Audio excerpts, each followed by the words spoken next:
إن الحمد لله نحمده ونستعينه ونستغفره ونعوذ بالله من شرور أنفسنا ومن سيئات أعمالنا من يهده الله فلا مضل له ومن يضلل فلا هادي له وأشهد أن لا إله إلا الله وحده لا شريك له وأشهد أن محمدا عبده ورسوله اللهم أرنا الحق حقا وارزقنا اتباعه وأرنا الباطل باطلا وارزقنا اجتنابه. طيب, dans la série donc de dogmes de l'iman, al-aqidah ou l'iman, dans la série qui est passée, c'est-à-dire les deux roses qu'on a parlé, on a essayé donc de prouver avec argument, dalil, comme quoi il y a un créateur pour cet univers. Et on a ramené simplement la majorité des paroles qu'on a ramenées, c'est des paroles des savants dans tous les domaines, c'est-à-dire la médecine, l'astronomie, etc. Alors, on a vu que, avec la raison, prouvé avec la science mathématique, comme quoi que cet univers ne s'est pas créé de lui-même et qu'il y a un créateur qui a créé cet univers. Là, on va passer encore une fois à quelque chose qu'on appelle ici, parce que ici c'est le dogme, c'est l'aqidah. On l'avait expliqué dans les premières dars. L'aqidah, c'est-à-dire, c'est avec ça que la personne attache sa croyance ou son idéologie.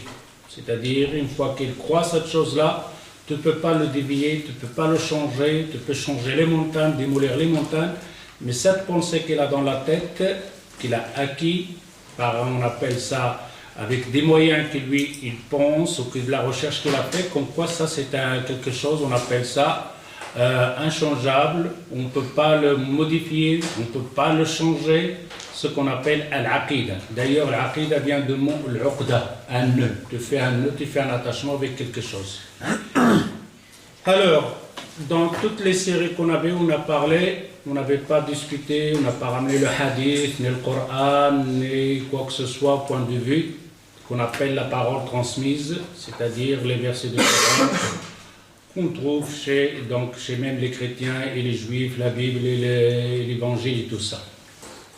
Là, on va parler de quelque chose qui va nous ramener donc de comparaître ou d'analyser al-aql ou al-naql. Alors, al-aql ou al-naql.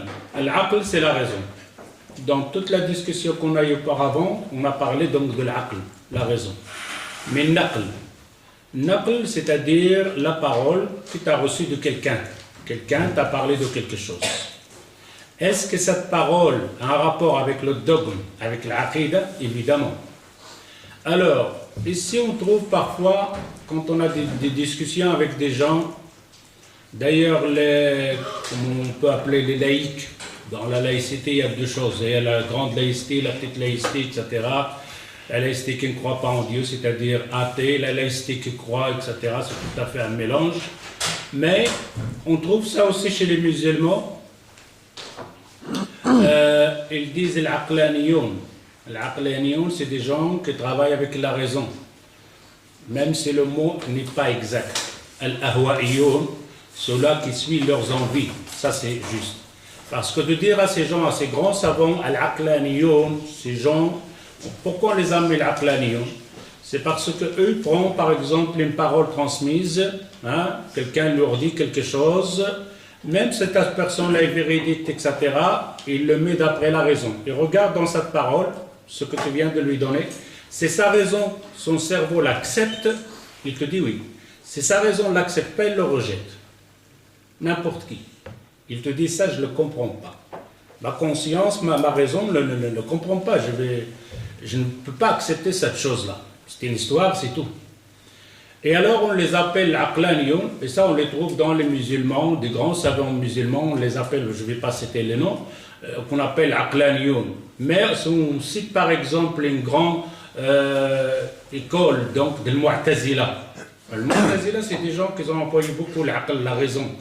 D'ailleurs, ils rejettent un hadith ou quoi que ce soit, du moment que sa raison ne l'accepte pas et tout ça. Alors on appelle ces gens al-aqlaniyun, c'est-à-dire que tout ce que tu vas lui dire, il va le faire réfléchir, regarder la raison, c'est sa raison l'accepte, il prend la parole, c'est sa raison l'accepte pas, il le rejette. Ça c'est une erreur, ce qu'on va voir avec preuve et argument avec ça. Alors quand on dit l'aql et naql, c'est-à-dire ce moyen qu'il a un rapport avec le dogme, avec la croyance, avec la aqida, c'est quand quelqu'un me dit quelque chose. Est-ce que cette parole transmise, peut arriver à un degré comme j'ai fait auparavant pour comprendre qu'il y a le créateur de cet univers, avec la raison, avec la mathématique, avec les choses que je touche, j'ai compris à la fin, dans mon dogme, que cet univers a été créé par le créateur. Maintenant, cette parole transmise, est-ce qu'elle a aussi cette importance? Et là, on trouve que certains musulmans, qu'on appelle des musulmans laïcs ou quoi que ce soit, des gens, peut-être on les appelle aqlaniyoun, des gens plus ouverts, ils prennent par exemple toute parole. Ça peut venir de n'importe qui. Il la regarde, il te dit celle-là, ma raison, l'aql diyali, ma kayfihashi, irmiha, khalas. Alors, est-ce qu'il y a une contradiction avec l'aql et naql? Est-ce qu'il y a une contradiction avec l'aql et naql? Non, ça dépend quel naql. Qui a apporté cette parole? Est-ce qu'à ce moment-là, cette parole qui va être transmise, est-ce qu'elle a le même niveau que l'aql? Ou il est un peu plus bas que l'aql, la raison? Ou alors elle est plus haute que l'aql? Et ainsi de suite. Alors, est-ce que cette parole, elle est l'équivalent de la raison, ou plus forte que la raison, ou moins que la raison? Alors, وهذه العقيدة إن صح التعبير فلها مسالك طريق إثبات العقيدة في نفوس الناس السليمة وغير السليمة. Le dogme, pour acquérir ce dogme sur l'aqida, il a plusieurs moyens pour y arriver. Mais en divisant ces moyens en الطريق السليمة والطريق غير السليمة. Le chemin qui est raisonnable, encore dans la raison. On te dit que ce moyen, ce chemin que tu as pris pour arriver à ce dogme, à cette croyance, à cet attachement, elle est saine, saline, raisonnable. Et alors, tu as d'autres chemins que la personne va y croire, que ça devient un dogme, mais ça ne veut pas dire une fois que c'est un dogme que c'est juste. Tu vas voir beaucoup d'idéologies, les gens ils meurent, ils font la guerre pour une idéologie. Ça ne veut pas dire que cette idéologie elle est juste, elle est fausse. À la fin, on va remarquer plus tard qu'elle est comme le communisme, etc. Comme on va voir avec le capitalisme. Hein? C'est des dogmes que les gens font la guerre pour cette pensée, cette idéologie, etc. Mais ça ne veut pas dire qu'elle est juste. Et c'est là qu'on va voir, on dit qu'automatiquement, dans le dogme, dans l'aqida, hein, l'aqida, il peut être le chemin que tu as pris juste, raisonnable, ou le chemin que tu as pris pour arriver à ce dogme, à cette croyance, le chemin n'est pas juste et n'est pas raisonnable. ولكن هناك الكثير ممن يعتقد الناس قد يبلغ في نفوسهم هذا المبلغ الأسمى في تحريك العواطف وتوجيه السلوك دون أن يدخل إلى أعماق الأنفس من طريقة سليمة وضيحة أو منهج علمي صحيح. Alors, comme on a dit, on peut trouver des gens, il a sa croyance, il a son dogme, mais si tu discutes dans ce chemin, dans ce dogme, dans cette aqida, dans cette croyance, dans cette idéologie, avec la raison, comme on a fait avec la recherche de l'existence de créateur, on va trouver que le chemin n'est pas juste. Ici, alors à ce moment-là, on comprend en général, ce n'est pas une question donc du sentiment, je ressens, non. C'est une question de raison, une question toujours de l'aql. فعلينا إذن في المسلك العلمي السليم أن نبحث في سلامة الطريق التي توصل إلى أعماق نفوسنا أي عقيدة من العقل. Alors on est obligé à ce moment-là de regarder tout chemin qui nous amène à croire à quelque chose, le prendre comme un dogme. Est-ce que le chemin il est juste, raisonnable, ou le chemin n'est pas raisonnable? فالمعتقدات تسلك لنفوس الناس عدة طرق، منها ما هو سليم منطقي، ومنها ما هو مقبول مع طرق الاحتمال إليه، ومنه ما هو مزيف مرفوض. Alors, Ici, donc on a dit soit que le chemin il est juste, au chemin il n'est pas juste. On rajoute une troisième qui est entre les deux. On peut trouver aussi certaines personnes un dogme, une aqida, une croyance, mais on peut dire qu'il y a quelque chose de raisonnable, mais il y a aussi quelque chose qui n'est pas raisonnable dedans, n'est pas complète. Ou alors on trouve le chemin carrément faux, archi faux. Alors, الطريق المنطقي السليم. Premièrement, le chemin qui est mantiqi, qu'on appelle raisonnable, salim et sain. Le chemin pour arriver à un dogme et une croyance, الطريق المنطقي, qui est raisonnable, salim, sain. المسلك الأول أن تتيقن عن طريق الحواس وهو اليقين الحسي وقد تحدثنا عنه من قبل. Alors, al-yaqin, le dogme ou la croyance sûre et certain, ce qu'on peut arriver à ce dogme, à cette croyance à 100% infaillible, c'est quelque chose qui est al-hassi, al-yaqin, al-hassi, quelque chose qu'on touche.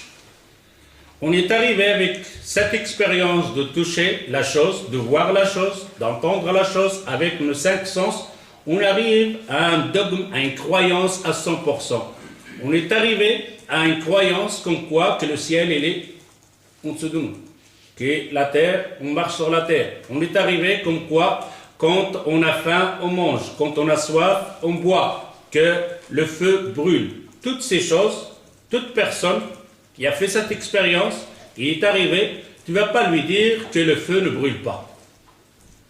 Impossible. Tu ne peux pas lui ramener, tu lui dis que le feu, tu peux le toucher, il ne brûle pas. C'est un dogme à 100% que le feu brûle. On est arrivé avec ce dogme, avec cette croyance, avec l'enchaînement qui est raisonnable, c'est l'expérience.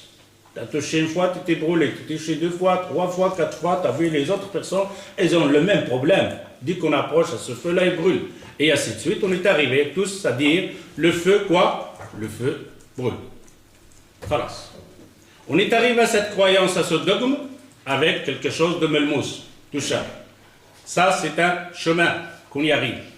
C'est ce qu'on va voir dans le deuxième maslak, deuxième chemin qu'on peut prendre. والمسلك الثاني أن تتيقن عن طريق الاستدلال الفكري اليقين الاستدلالي avec la pensée, la réflexion, réfléchir, comme on a fait avec ce qui est passé dans les doros passés.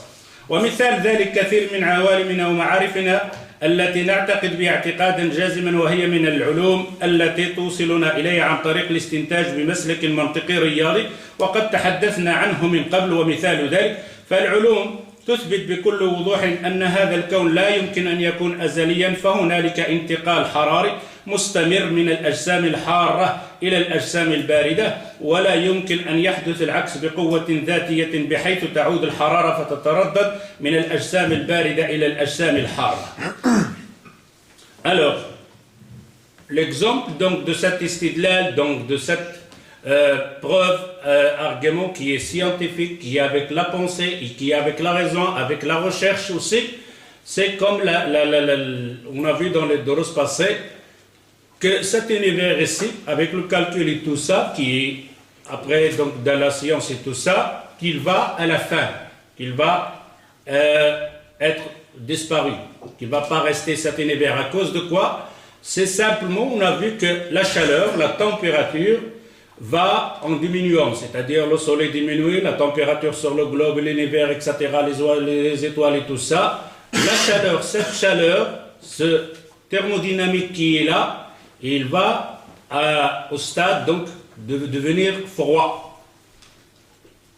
Alors, et ce n'est pas le contraire, parce que le contraire ne peut pas.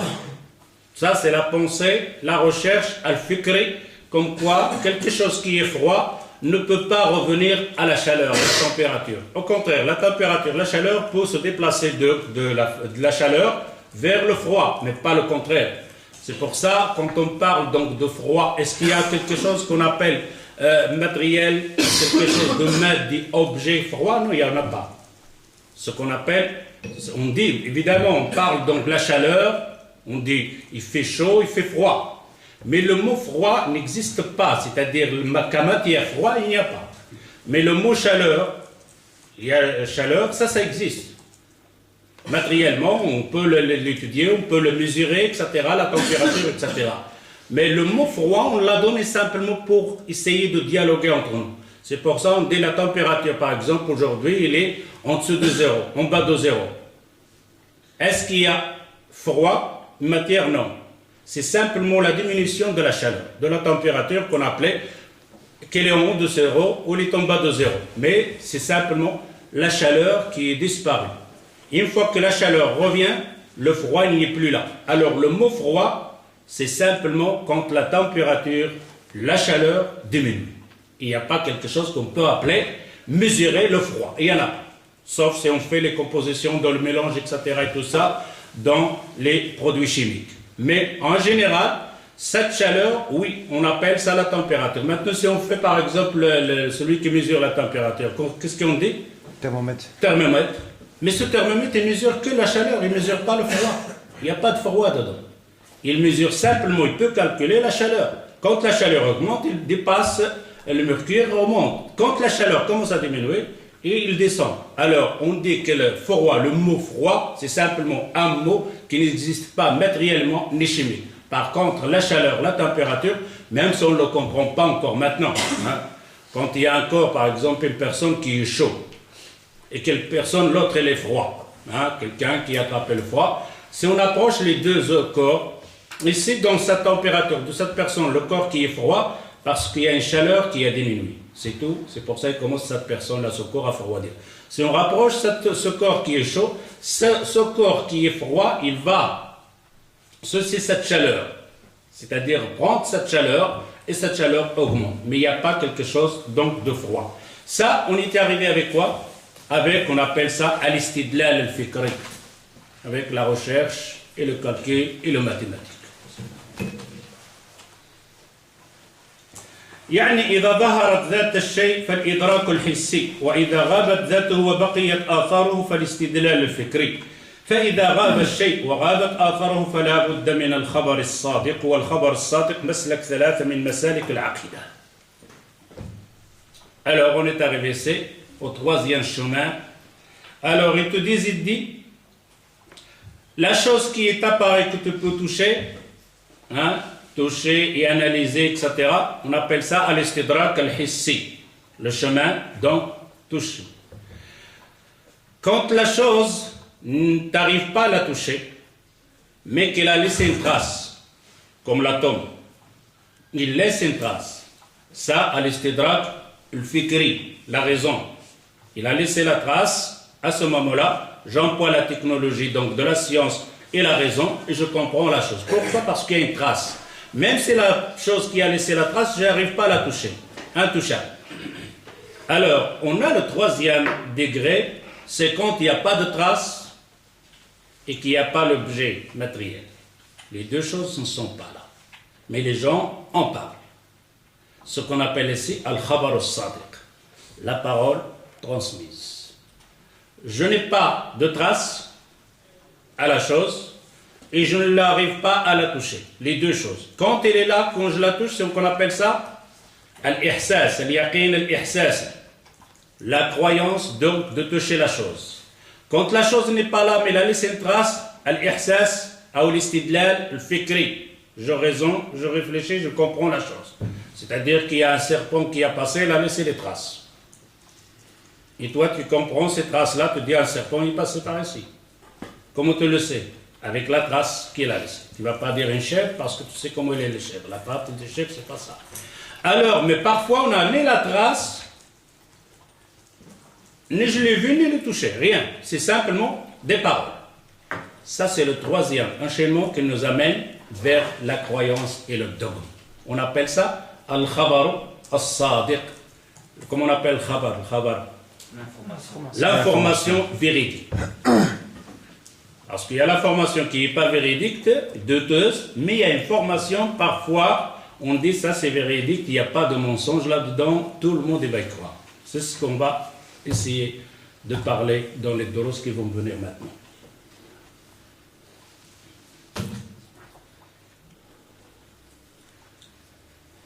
مسالك أو مسلك الخبر الصادق فالعلم اليقيني فالإدراك الراسخ.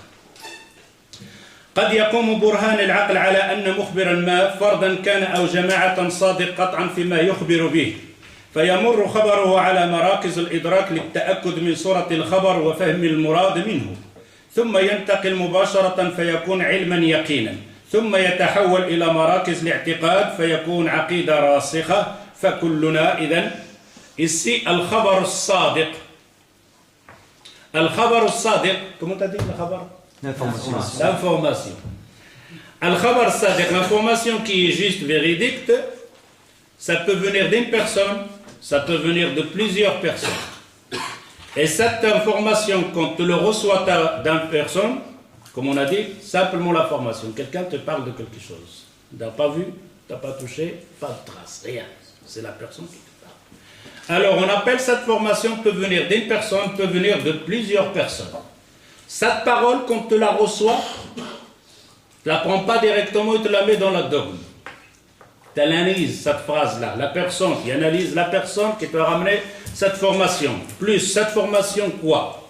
Et après, quand il arrive un stade de la personne, d'analyser la personne qui est véridique et qui tu analyse que cette nouvelle peut être, hein, c'est-à-dire que la raison peut l'accepter et que c'est raisonnable, ou alors qu'on ne peut pas dire que c'est un mensonge, à ce moment-là, il se déplace de lieu donc d'une nouvelle ou de l'information au dogme, à l'aqida. Il donne ici par exemple, maintenant évidemment, on ne va pas parler maintenant donc au moment de la télévision, etc. Mais si on parle un peu avant la télévision, on avait donc des gens. Maintenant, si vous vous rappelez, vous, quand vous étiez jeune, etc., et tout ça, dans un pays, vous entendez parler, par exemple, de la Chine. Est-ce qu'il y a parmi nous quelqu'un qui est parti en Chine? Non. Mais tout le monde croit dans le dogme que la Chine existe. Si quelqu'un maintenant vient et va nous dire que la Chine n'existe pas, on va le croire? C'est mensonge. Est-ce que tu as vu la Chine? Non. Est-ce que tu as été en Chine? Non. Et comment tu as mis ça, cette information d'une personne ou des personnes dans le lieu de dogme qu'à 100% la Chine existe? Je ne l'ai pas vu. Je n'y étais pas. Et il n'y a pas de trace. Je suis dans le bled et l'autre il arrive et il dit j'ai vu un pays qui s'appelle la Chine. Ici, soit parce que ça a été rapporté par plusieurs personnes, de chaque pays, dans chaque... ça parle de la Chine. On te dit que ces personnes, on appelle ça le khabar al-mutawatir. Comment on peut dire mutawatir? C'est une parole qui a été rapportée par plusieurs personnes et que ces personnes, ils n'ont pas de lien. Ce n'est pas, ils sont dans un village, ils sont chacun dans son pays, ils parlent tout chacun sa langue. Ils n'ont pas d'intérêt ensemble pour parler de ça. Il n'y a pas un intérêt, celui-là dire qu'il y a la Chine et l'autre la Chine. Quel intérêt? Il n'y a pas d'intérêt. Quand cette parole ici, ou cette information nous arrive de plusieurs personnes et qu'il n'y a pas un lien avec ces deux personnes, ou ces trois personnes, ou une dizaine de personnes, et qu'il n'y a pas d'intérêt là-dedans, automatiquement la raison nous dit cette nouvelle, cette information, elle est juste. Ou alors peut venir d'une seule personne. Et c'est ce qu'on va voir dans les Doros, les caractéristiques de cette personne, d'une personne. De plusieurs personnes, qu'on appelle Khabar al-Mutawatir, ce qu'on va voir par après le Khabar al-Mutawatir ou le Khabar al-Ahad. Le Coran, par exemple, le Coran, on appelle ça l'information Mutawatir, a été parlée par plusieurs personnes. Et on a le Khabar al-Ahad, un hadith qui a été rapporté par un compagnon. Et on a un hadith qui a été rapporté par des dizaines de compagnons. Celui-là qui a été rapporté par des dizaines de compagnons, on appelle ça Mutawatir. L'autre qui est Ahad, qui a été rapporté, on dit Khabar Ahad. C'est l'information d'une seule personne. Et alors, pour accepter cette information d'une personne, donc, quels sont les signes de cette personne pour prendre cette parole et de mettre dans la même place de la parole qui a été rapportée par plusieurs personnes? La même chose, c'est quelqu'un, par exemple, nous dit, par exemple, on lit dans l'histoire et tout ça, Hitler n'existe pas. On ne va pas le croire. Pourquoi? Ou alors que la guerre mondiale, la première guerre mondiale n'a pas existé, etc. et tout ça. Je n'y étais pas là, etc. et tout ça. Alors on appelle ça donc des informations véridiques. ومن هنا نرى أن الأخبار المتواتر تفيدنا العلم اليقيني بداهة لأنه مستقر في أنفسنا أنه لا يمكن عقلا أن تتفق على الكذب هذه الكثرة الكافرة من المخبرين الذين اختلفت أحوالهم وتباينت أغراضهم وهم في حالة لا يجمعون معا على الكذب جامع. وهنا نقطة دقيقة جدا ذكرناها في الدرس الماضي لم تكن واضحة وهي كيف نؤمن بالقرآن الكريم. إلى on va passer à une chose qu'on peut prendre comme commencement, parce que c'est un sujet assez long, donc la raison et la parole transmise, ou alors al-khabar. Comment croire en le Coran que c'est la parole du Créateur.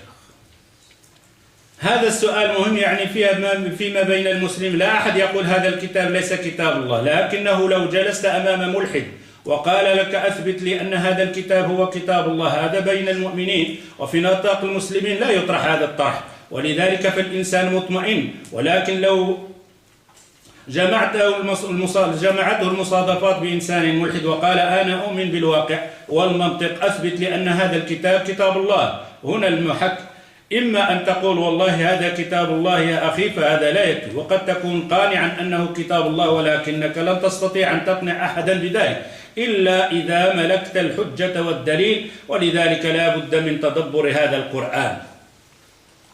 Alors ici, le Coran, cette question, est-ce que le Coran est la parole donc de Dieu ou du Créateur Allah, entre les musulmans qui croient, et c'est là l'erreur qu'on essaye donc de... entre musulmans, cette question ne se pose pas. Il ne va pas venir un musulman, il va te dire, est-ce que le Coran est la parole donc de Allah? Non. Mais si jamais tu t'installes et tu as une discussion avec un non-croyant, que ce soit chrétien ou juif, ou que ce soit un athée complètement, à ce moment-là, il te lui dit que ça, le Coran, c'est la parole d'Allah, il te dit prouve-le. Est-ce que tu vas lui dire, oh Allah, je jure par Allah, il est la parole de Dieu? C'est pas assez. Et c'est là qu'on voit notre religion dans l'islam ici, où la parole d'Allah Azza wa Jal, ce n'est pas simplement de croire par sentiment. Et c'est là qu'on voit beaucoup de musulmans, des jeunes musulmans, ou même nos parents, leur croyance est plutôt basée pas par simplement un dogme, elle est basée par irritation. Je l'ai hérité de mes parents, un point, c'est tout. Et ça, c'est une erreur fatale. On peut être secoué dans notre foi, dans l'iman, on peut même arriver à adorer Allah Azza wa Jal par coutume. On jeûne par coutume. Pourquoi tu jeûnes? Ma parole, mais jeûne, je vais manger. Tu vas manger, c'est tout. Rien trouvé d'autre pour jeûner? Et là, on dit que ça, c'est pas l'adoration. Ça, ce n'est pas le dogme. Ça, ce n'est pas l'aqida. Le dogme, c'est de quelque chose, comme je dis, 1 plus 1, c'est 2. Je peux te dire pourquoi la parole d'Allah et pourquoi le Coran est la parole d'Allah. Malheureusement, on n'a pas de ce genre-là. On le prend simplement par irrité. Ma mère, elle m'a dit prie, je prie. Ma mère, elle me dit c'est la parole, on y va. Et ici, il te dit ça, c'est pas assez. C'est pour ça, le dogme, tu entends le Coran, ce n'est pas comme on le voit maintenant, oui. Ça, c'est quand tu deviens musulman, le Coran, à chaque fois tu lis un verset, tu as des hasanat, le Coran, le jour du jugement, Allah Azza wa Jalla va te dire, monte jusqu'à la hauteur où tu es en train de réciter le Coran. On voit beaucoup de choses dans le Coran c'est bon pour Ruqya et tout ça. Mais qui te donne la certitude de dogme et la parole? Allah Azza wa Jal, oui, dans le Coran, il te dit, regarde, cherche dans le Coran, comprendre la parole d'Allah Azza wa Jal, comme il a fait le docteur Miller. Docteur Miller, il est arrivé à devenir un musulman, pourquoi? C'est pas par irritation, il l'a irrité. D'ailleurs, quand lui, il a sorti, docteur Miller, il a sorti ces analyses dans le Coran, donc de Surat al-Masad, Tabbat Yada Abi Lahab, quand il nous sort le nom de Maryam, etc., que nous autres on lit, lui il est arrivé comment? Ici il est arrivé à une raison de dire, il a comparé, qu'est-ce que ça veut dire un écrivain, quelqu'un qui écrit un livre, et qu'est-ce que ça a à voir avec ces écritures qu'il y a dans le Coran? Lui il est arrivé à argumenter que ce Coran est la parole de Dieu avec quoi? Si on se... Que c'est pas un écrivain qui l'a écrit? Non. Pourquoi? Parce qu'il a analysé, il a fait la recherche. Ce n'est pas, c'est quelque chose de raisonnable, c'est-à-dire le chemin qu'il a entamé. Et après, c'est raisonnable, c'est la logique des choses, c'est le mantiq. Par contre, c'est nous autres, on se pose maintenant la question ici, aux jeunes, etc. et tout ça, quel argument, quel dalil qui est là comme quoi est le Coran est la parole de Dieu? La même chose. Par contre, si on pose la question à Dr Miller, pourquoi te dis que le Coran est la parole de Dieu? Il va te donner 1000 raisons, parce que moi j'ai ramené simplement les 3 choses, mais si tu regardes son livre, qu'est-ce qu'il en dit là-dedans? Quand tu parles des savants, quand tu regardes les savants te parlent dans la langue arabe, c'est-à-dire la grammaire, sans parler donc de la médecine qu'il y a dans le Coran, donc des choses que Mohammed sallallahu alayhi wa sallam ne pouvait pas le dire à ce moment-là. Le fœtus dans le ventre de la maman, comme le Coran il en parle, c'est inimaginable. La médecine n'arrive même pas à donner les noms exacts à ce genre d'évolution de bébé dans le ventre, que le Coran il en parle, et ainsi de suite. C'est pour ça, quand on va lire le Coran, c'est ce que vous devrez faire, c'est de lire le Coran. Évidemment, vous allez le lire en français, etc. et tout ça, mais si vous n'y arriverez pas, parce que Dr Miller, il en avait une idée, il cherche quelque chose et il a trouvé quelque chose d'autre.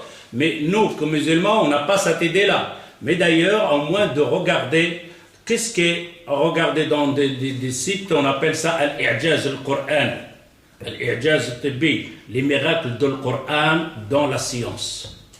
Et alors, tu regardes ces grands savants, qu'ils soient musulmans ou pas musulmans, qu'est-ce qui te fait sortir dans le Coran au point de vue donc, de toute science. Alors ici il dit ولذلك فالإنسان مطمئن ولكن لو إذا تدبرت هذا الكتاب توصلت إلا أنه يستحيل على بشر أن يوضعه لأن هذا الكتاب معجزة فإذا بدا لك إعجازه اللغوي والبياني وإعجازه التشريعي والتاريخي والرياضي. Il dit quand tu regardes dans ce Coran, dans ce livre, tu vas trouver le miracle de la langue arabe. Car ce Coran il est descendu avec la langue arabe. Et la langue arabe, dans le temps du prophète sallallahu alayhi wa sallam, c'était des gens spécialistes dans la langue arabe. Quand tu parles, il n'y avait pas de points, ni de voyelles, ni rien. Hein. Non, on a les points, on a les voyelles, etc. Mais là, il n'y avait absolument rien. Il va te lire, etc. Et c'était des gens assez calés dans la langue arabe. Mais quand ils ont entendu cette parole du prophète sallallahu alayhi wa sallam, qui est un arabe comme eux, ils parlent la langue arabe, ils ont dit, on n'a jamais entendu ce genre pas des mots, les mots ils les connaissent, mais de les transmettre comme ça, de les assembler comme ça, de faire des phrases comme ça, c'était la première fois qu'ils entendent ça. Ou les choses donc de tashri'i, les lois qu'il y a dedans, l'histoire, le tarikh, la même chose, le riyadiyat, même la mathématique dedans. من أين نستنبط أن هذا الكتاب هو كتاب الله من إعجازه وكيف نعرف إعجازه من تدبره لذلك قال سبحانه وتعالى أفلا يتدبرون القرآن أم على قلوب أقفالها إلى غير ذلك سورة محمد. D'où on va tirer la conclusion comme quoi la parole, le Coran est la parole donc de Allah Azza wa Jal. Et on va voir après avec le prophète. Comment on va dire, on va croire cet homme ici, qui s'appelle Mohammed et que lui est le messager, que cette parole l'a reçue donc de Allah Azza wa Jal. Il dit alors comment on peut arriver à de dire, parce que maintenant on essaye de passer à la parole transmise, c'est-à-dire al-khabar al-sadiq. Comment on va faire avec quand on va entendre ces versets, ces hadiths, etc. et tout ça. Allah Azza wa Jal dit dans Surat Muhammad Afala yatadabbaruna al-Qur'an. Afala yatadabbaruna al-Qur'an. C'est ce qu'on a vu dans le dars passé que Dr Miller il a été choqué quand il entendait cette parole. Nous autres comme musulmans, combien de fois on lit Afala yatadabbaruna al-Qur'an, Afala yatadabbaruna al-Qur'an, Afala yatadabbaruna al-Qur'an. On le lit dans Tarawih. Afala yatadabbaruna. Allahu Akbar. Sami Allah al-Ada. Docteur Miller, quand il a lu, lui, Afala yatadabbaruna al-Qur'an, il dit, attends, un écrivain ne dit pas ça. Un écrivain qui écrit un livre, il ne va pas te dire Afala yatadabbaruna al-Qur'an. Ici, il te dit qu'on peut, pour dire que le Coran est la parole, il faut tadabbur, il faut la réflexion, il faut bien regarder, il faut bien comprendre ce qu'il y a dedans. فالموضوع موضوع خطير جدا فهل تملك دليلا على أن هذا القرآن كلام الله. Il dit alors le sujet il est très grave. Est-ce que tu as un argument, un dalil comme quoi le Coran est la parole d'Allah? Chaque musulman doit se poser cette question. Quel dalil qui parle?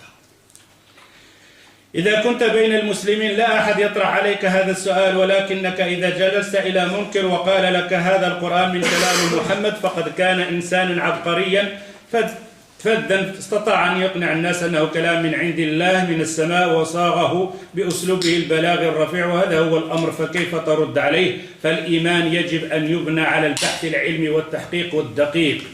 De la croyance, il doit se baser sur la science. فاعلم أنه لا إله إلا الله. Toute foi, toute dogme, toute croyance, ce n'est pas mes parents sont musulmans, je ne vais pas à la mosquée parce que mes parents vont à la mosquée, je ne jeûne pas parce que mes parents jeûnent, etc., etc. Ça doit être basé sur une science de comprendre. Al-Khabar al-Sadiq. Et alors ici, Al-Khabar al-Sadiq, cette parole qui est véridique, qu'on l'a entendu, comme on a dit, de plusieurs personnes, ou d'une seule personne. إذا ثبت لنا بأدلة قاطعة أن شخصا ما هو رسول اختاره الله تعالى لتبليغ رسالته للناس فإن صدق هذا الرسول فيما يخبر به عن ربه عز وجل من أحكام ومن أمور الغيب تثبت لدينا بصورة يقينية إذ يستحيل عقلا على الرب الحكيم العليم أن يختار لتبليغ رسالته إلا أصدق الصادقين. Alors, ici, si un homme nous dise que je suis le messager du Créateur et que nous autres, on a la preuve, l'argument que cette personne, d'après nous, on dit qu'une personne n'a jamais menti, il ne ment pas, il est juste, adi, triche pas, etc., etc., qu'on est dans la société comme ça. On a une certitude dans cette parole. D'ailleurs, ça existe entre nous. Quand tu as un ami, par exemple, tu n'as jamais entendu qu'il ment. Quand il te ramène une nouvelle, tu es là. Même si ton cerveau là l'accepte pas, tu dis, répète ce que tu dis là. C'est juste ce que tu dis là. C'est pas parce que tu te doutes de lui qu'il va mentir. Non, la nouvelle qui t'a ramené, c'est vraiment bizarre, cette parole qui t'a ramené. Mais en toi-même, tu ne peux pas la rejeter. Pourquoi? Parce que c'est connu chez toi que cette personne-là, il ne ment pas, il ne triche pas, je le connais très bien, je l'ai fréquenté plusieurs années, il n'a jamais fait un mensonge ou une tricherie ou une injustice ou quoi que ce soit. Et en plus, si cette personne-là vient et te dit « je suis le messager du Créateur », à ce moment-là, si on a cette personne, on le connaît, là c'est ses caractéristiques, donc cette personne-là qui ne ment pas et tout ça, et qu'on nous autres aussi, on dit, dans notre croyance, puisque le Créateur, il existe. Et le Créateur ne peut pas envoyer son message à quelqu'un qui ment. Deux choses qu'on a. La personne, on le connaît, qu'il ne ment pas. Et il nous dit, je suis le messager. Et on sait que le Créateur ne peut pas envoyer sa lettre, son message à quelqu'un qui ment, pour transmettre, parce qu'il ment, il va rajouter, il va modifier.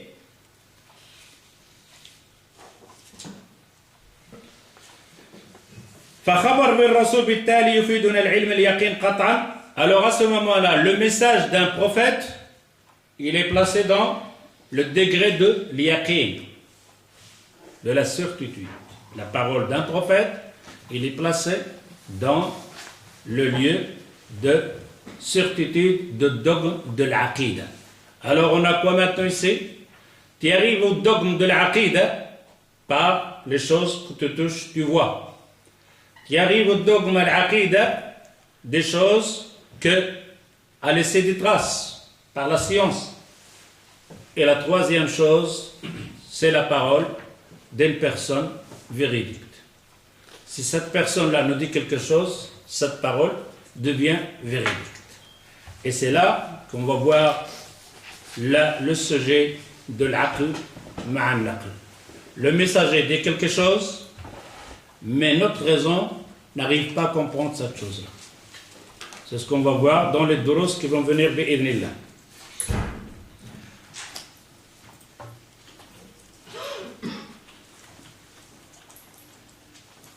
ومن الأدلة على صحة ادعاء شخص ما للنبوة المعجزات، وهذا الذي جاء بالعصا فإذا هي ثعبان مبين هو رسول الله قطعا، لأن هذا الشيء فوق طاقة البشر، وهذا الذي أحيا الميت إنه رسول الله قطعا، لأن هذا فوق طاقة البشر، والذي جعل البحر طريقا يابسا هو رسول الله دون أدنى الشك.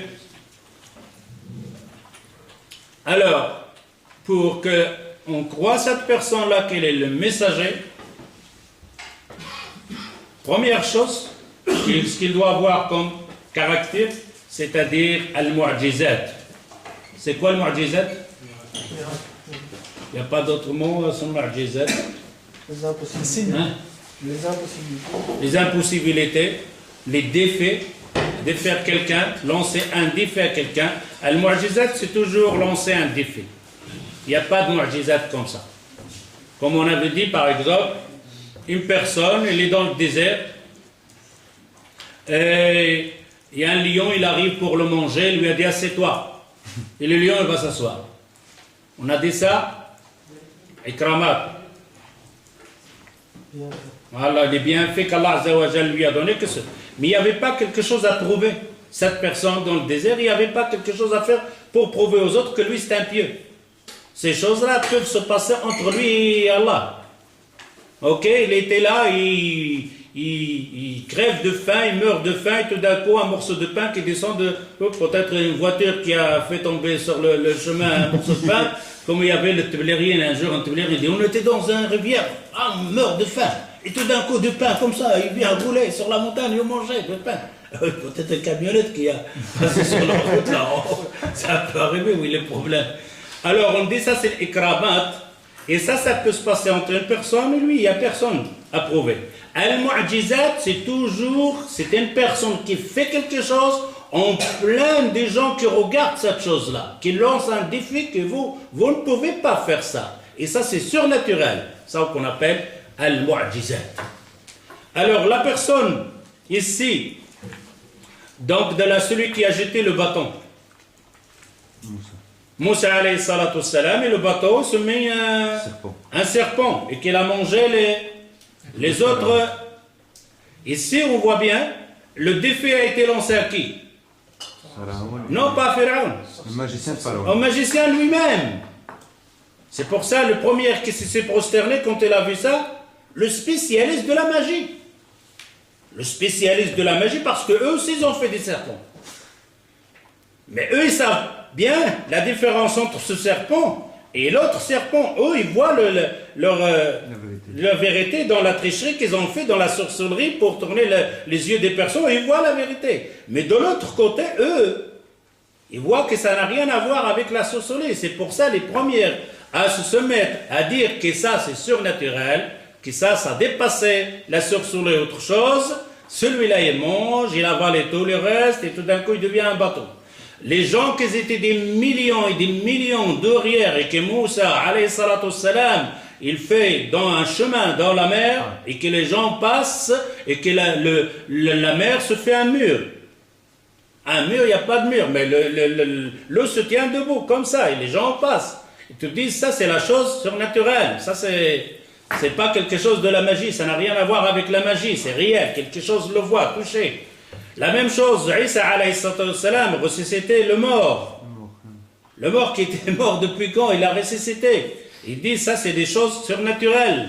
Et ainsi de suite. Alors, il ne faut pas venir simplement dire que c'est un messager. Un messager doit d'abord, la première chose, de présenter ce genre de défi. En public. Qu'on appelle Al-Mu'jizat. La même chose, ce qui s'est passé au prophète sallallahu alayhi wa sallam, je vais lire peut-être cette histoire, et là on va arrêter pour voir. قال رسول الله صلى الله عليه وسلم لما كانت ليلة أسري بي وأصبحت بمكة فضعت بأمري وعرفت أن الناس مكذبين فقعد معتزلا حزينا قال فمر عدو الله أبو جهل فجاء حتى جلس إليه فقال له كالمستهزئ هل كان من شيء؟ فقال رسول الله صلى الله عليه وسلم نعم. قال ما هو؟ قال إنه أسري بي الليلة. قال إلى أين؟ قال إلى بيت المقدس. قال ثم أصبحت بين ظهراننا؟ قال نعم. قال فلم يرى أنه يكذبه مخافة أن يجحده الحديث إذا دعا قومه إليه. قال أرأيت إذ دعوت قومك تحدثهم بما حدثتني؟ فقال رسول الله صلى الله عليه وسلم نعم. فقال هيا معشر بني كعب بني لؤي. قال فانتصفت إليه المجالس وجاءوا حتى جلسوا إليه. قال حدث قومك بما حدثتني. فقال رسول الله صلى الله عليه وسلم إني أسري بي الليلة. قالوا إلى أين؟ قلت إلى بيت المقدس. قالوا ثم أصبحت بين ظهرانينا؟ قال نعم. قال فمن بين مصدق ومن بين واضع يد على رأس متعجبا للكذب زعل. قالوا وهل تستطيع أن تنعت لنا المسجد في القوم من قد سافر إلى ذلك البلد ورأى المسجد؟ فقال رسول الله صلى الله عليه وسلم فذهبت أنعت فما زلت أنعت حتى التبس علي بعض النعت. قال فجيء بالمسجد وأنا أنظر حتى وضع دون دار عقال أو عقيل فنعت وأنا أنظر إليه. قال وكان مع هذا نعت لم أحفظه. قال فقال القوم أما النعت فوالله لقد أصابوا. الحديث صحيح معروف. Ici une histoire donc de prophète sallallahu alayhi wa sallam dans l'Ijaz que le jour qui a fait l'Isra, comment on appelle ça l'Isra en français? L'ascension, pas monter au ciel. Mi'raj. Mi'raj, c'est de la terre au ciel. Hein? Voyage entre la ville et la ville. Voyage nocturne. Voilà. Voyage nocturne ici. Il dit que je suis parti donc de la Mecque à Al-Quds. Cette nuit-là, il est parti dans une nuit, il est revenu. Il n'a pas parlé du ciel. Il parlait simplement rien qui serait une nuit. Le chemin de 2 mois, il l'a fait dans une nuit, même pas. Et le prophète, il était triste. Il est resté tout seul, triste comme ça. Pourquoi? S'il va dire encore ça, ils vont dire il est devenu fou carrément. Un menteur celui-là. Il commence à mentir vraiment des mensonges grands comme ça. Et alors, il était tellement triste. Et Abu Jahl, l'ennemi de l'islam, il passe, il le voit et il fait semblant de rien. Comment ça va? Il y a quelque chose? Il le voit, il est triste. Et lui, il veut savoir pourquoi il est triste. Hein? Il dit comment ça va? Il y a quelque chose? Et le prophète il dit oui. Il dit c'est quoi? Ah, il dit cette nuit-là, j'ai peur il le connaît. Il dit ben, cette nuit-là, je suis parti à Al-Quds et je suis revenu. Il dit t'es parti, tu es revenu? Et Abu Jahl, il n'a pas voulu, c'est-à-dire voir son visage, il dit un mot. Il fait semblant qu'il le croit. De peur, s'il dit, Abu Jahl, il dit à Mohammed, dis-moi, et les autres, quand ils vont venir, le prophète, il ne veut pas vouloir leur dire ça. Et Abu Jahl, il fait semblant qu'il le croit. Ah, il dit oui. Et il est revenu avec oui. Il dit si jamais ta famille et les autres personnes, si tu vas leur dire cette histoire, Abu Jahl, il a attrapé la chose la plus qui va dire voilà ce que je vous dis, il ment. Qu'est-ce que c'est que ça pour une histoire? Et alors le prophète sallallahu alayhi wa sallam il dit ben oui, je suis obligé, qu'est-ce que je vais dire? Il dit ben reste là, ne bouge pas. Et il appelle les gens, venez voir ce qu'il dit Mohammed, venez. Alors ils sont là tous autour de lui. Il dit qu'est-ce qui s'est passé? Et il dit ben je suis parti d'ici jusqu'à Quds. Les gens ils disent mais tu es revenu, tu es parti, revenu? Il dit oui. Alors il y en a qui ont cru, et c'était pas beaucoup. Pourquoi ça dépasse la raison, c'est encore la raison, c'est pour ça il met l'aql, toi, c'est 2 mois de chemin, tu vas revenir, c'est comment? Il n'y a pas de saroukh à ce moment-là, il n'y a pas de satellite, même pas l'avion la plus supersonique, il n'y a pas. Et alors à ce moment-là, les gens qui ont cru, ils ont dit, bon, tu peux nous dire comment il est? Allez. Et que ça, le prophète n'a jamais été par là. Alors, tu peux nous dire? Et le prophète, il dit, alors je commence à leur dire, qu'est-ce qu'il a vu exactement. Et il leur explique, c'est-à-dire comment il est la mosquée, le Quds, etc. Il dit, à part quelques détails, je ne me rappelle pas. Il est en train de raconter ce qu'il a vu, puisqu'il était là. Mais il n'a pas fait attention à les choses, détails, etc. On ne va pas lui poser la question. Lui, quand il se trouvait à la Mecque, il est parti revenir, il a déjà un problème. Et ce qu'il va dire, on ne peut pas le dire. Et alors, il manquait quelques détails et les gens posaient des questions vraiment sur... Et tout d'un coup, Allah Azza wa Jal, il a mis le Quds devant lui. Il voyait le Quds, des coins, décorations, les portes, les clous, même les clous des portes et tous les détails. Et il commence, il dit, je parlais, même les détails, les minimes détails, c'est comme ça, il y avait ça, il y avait ça, il y avait ça, il y avait ça, il y avait ça, il y avait ça, il y avait ça. Et les gens, à ce moment-là, commencent à faire marche arrière, c'est-à-dire l'affaire s'est tournée contre ceux-là qui n'ont pas cru, parce qu'il y a un autre problème, est-ce que tu as rencontré des gens sur le chemin, oui, la caravane telle et la caravane telle vont revenir, etc. et tout ça. Amma Abu Bakr as-Siddiq radiyallahu anhu, إن كان قد قال فقد صدق. Alors ici Abu Bakr as-Siddiq, d'ailleurs pourquoi on l'appelle as-Siddiq? Le véridique, il croit. Siddiq yasdaq, c'est-à-dire il croit. Il dit, ben c'est le prophète l'a dit, khalas. C'est bon. Et c'est bon, il l'a dit. Pourquoi? Parce que lui, il est arrivé à ce degré qu'on essaye, nous autres, d'y arriver. Nous autres, on essaye donc d'arriver. Pourquoi? Parce qu'Abu Bakr, il est arrivé à une chose, comme quoi que cette personne-là, il est véridique. Khalas. Il est arrivé au dogme de l'aqida, de dogme, je suis parti à Al-Quds et il est parti aussi. D'ailleurs, on lui a dit, il leur a dit, il dit, c'est même, il dit, il est monté au ciel, je vais le croire. Il dit, ben il le dit, ben alors il dit, il est monté au ciel. Avant qu'il le dise. C'est pour ça on l'appelle. Alors, pourquoi ça, c'est pas quelque chose de simple. Abu Bakr as-Siddiq, connu dans le Quraysh, quelque chose donc, de quelqu'un qui a la raison, qu'il a laissé de quoi, il est bien. Et alors, il est arrivé à ce degré-là de la croyance. Nous autres, on a ce problème. C'est ce problème qui doit être enlevé dans notre tête. Abu Bakr n'a pas de problème que de dire il a voyagé de la Mecque à Al-Quds. Même il n'a pas de problème. Mais alors aucun problème qu'il va donc de ciel, de la terre au ciel. Et de la terre au ciel, c'est des millions d'années-lumière. D'ailleurs, quand on arrive ici, aux premières étoiles ici, il faut des années. Le truc là, le musmar, le clou là, comme on appelle ça, le clou qui est parti, ça fait presque 25 ans. Il n'est pas même arrivé aux premières étoiles du ciel. Mais Abu Bakr as-Siddiq, il est arrivé au stade que cette personne n'a jamais menti. Et tout ce qu'il dit, c'était la vérité. Tout ce qu'il nous a dit, tout ce qu'il nous a expliqué, on n'a jamais attrapé sur lui quelque chose qui est faillant. Et alors, ici, Abu Bakr as-Siddiq, il a dit cette fameuse phrase, إنا لا نصدق في أبعد من هذا نصدق في خبر السماء الواحد كيف لا نصدق هذا. Il dit je crois en lui, on croit en lui plus que ça. Ça c'est rien, il est parti de la Mecque. Il nous dit que lui il a le contact avec le créateur de l'univers. Il vient, il nous dit que ça c'est la parole du créateur, on le croit. Alors il ne faut pas demander, il se déplace d'ici à là-bas, où il est le problème. Et c'est ici qu'on va voir, Inch'Allah, dans les Durus, dans le Dalil, donc de Al-Aql ou Al-Naql, pour arriver à la fin dans cette série de l'Aql et Al-Naql, le rapport entre la parole transmise et l'Aql et la raison. C'est pour ça qu'on va trouver beaucoup de gens qui sont tombés dans le kufr, la mécréance, ou dans l'ilhad, c'est quand ils mesurent toute chose avec la raison. Qui mesure toute parole avec la raison. C'est la raison, l'accepte, etc. Pour Allah, le prophète sallallahu alayhi wa sallam, Allah il descend au ciel, au 3e tiers de nuit au ciel.